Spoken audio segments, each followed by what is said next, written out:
Hello, welcome. आपके स्वागत के साथ ही आज अध्याय 3 की प्रश्नावली 3.5 के प्रश्न संख्या 2 का पहला प्रश्न हल करेंगे, जो इस तरह से है।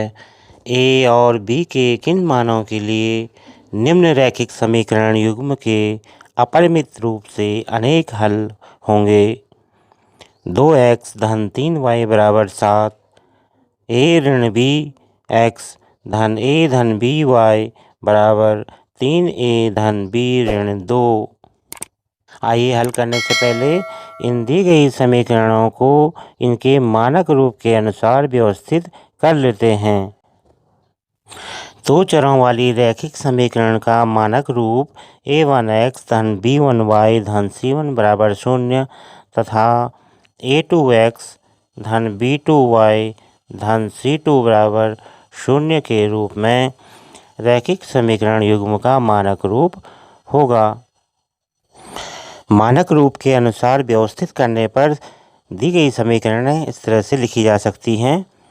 2x धन 3y ऋण 7 बराबर 0 तथा a ऋण b x धन a धन b y ऋण 3a धन b ऋण 2 बराबर 0। समीकरणों की व्यापक रूप से तुलना करने पर हमें a1 बराबर 2, b1 बराबर 3, c1 बराबर ऋण 7 तथा a2 बराबर a ऋण b, b2 बराबर a धन b और c2 बराबर ऋण 3a धन b ऋण 2 के रूप में मिल गए हैं।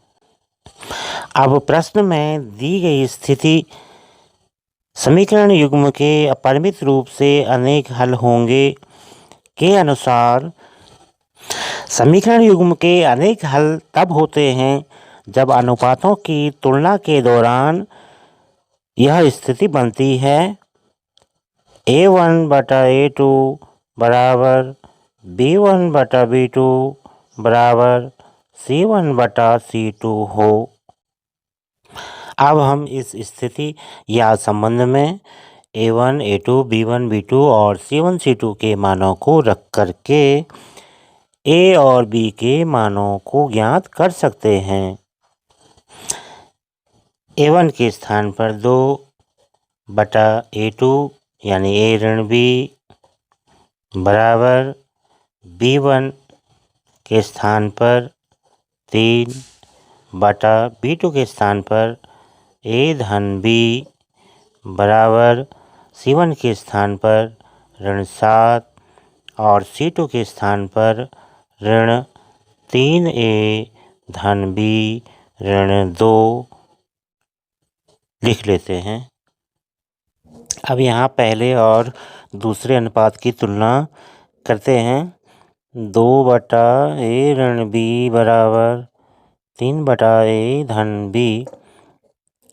यहाँ हम वज्र गुणा करने पर 2 गुणा गया a धन b बराबर 3 गुणा गया a ऋण b प्राप्त करते हैं।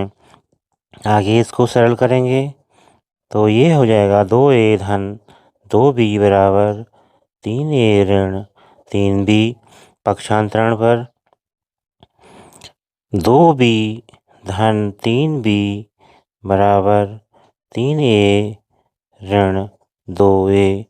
ए वाले पद को दाहिने तथा बी वाले पद को बाएं पक्षांतरित करने पर या 5b बराबर a। इसे हम समीकरण संख्या 1 मान लेते हैं। पुनः पहले और तीसरे अनुपात की तुलना करेंगे। 2 बटा a ऋण b बराबर ऋण 7 बटा ऋण 3a ऋण b धन 2। यहाँ हमने ऋण से अंदर वाले पदों को गुणा किया है। ऋण 3a ऋण धन का ऋण b ऋण ऋण का धन 2 और वज्र गुणा के बाद इसकी स्थिति इस तरह से हो जाएगी। 2 गुणा गया ऋण 3a ऋण बी धन 2 बराबर ऋण 7 गुणा गया ए ऋण बी। या ऋण 6A ऋण 2B धन 4 बराबर ऋण 7A धन 7B। ऋण ऋण का धन 7B। आइए पक्षांतरण करते हैं। दाहिने पक्ष का पक्षांतरण बाहिनी ओर, तो यह हो जाएगा ऋण 6A ऋण 2B धन 4 ऋण 7A अब धन 7A हो जाएगा और धन 7B ऋण 7B हो जाएगा।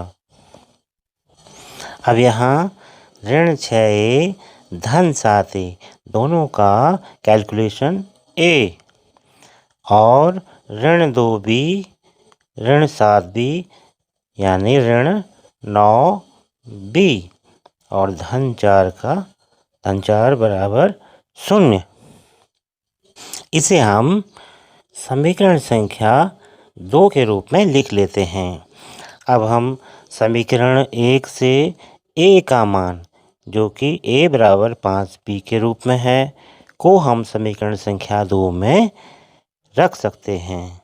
समीकरण 1 से A का मान समीकरण 2 में रखने पर समीकरण 1 से हम A का मान 5B समीकरण 2 में रखेंगे तो यह इस तरह से हो जाएगा 5B ऋण 9B धन 4 बराबर 0। अब 5B और ऋण 9B का कैलकुलेशन ऋण 4B धन 4 बराबर 0, या हम इसे लिख सकते हैं 4B बराबर 4 और इसे लिखा जा सकता है B बराबर 4/4 या 1। इस तरह से हमने B का मान प्राप्त किया है 1 के रूप में। अब हम B के इस मान को समीकरण 1 में रखेंगे। B के मान को समीकरण 1 में रखने पर, तो समीकरण 1 में A बराबर 5B है। A बराबर 5 गुणा गया B का मान यानी 1, या A बराबर 5। इस तरह से हमने A का मान भी प्राप्त कर लिया है और प्रश्न में पूछे गए A और B के मान इस तरह से हैं, A बराबर 5 और B बराबर 1।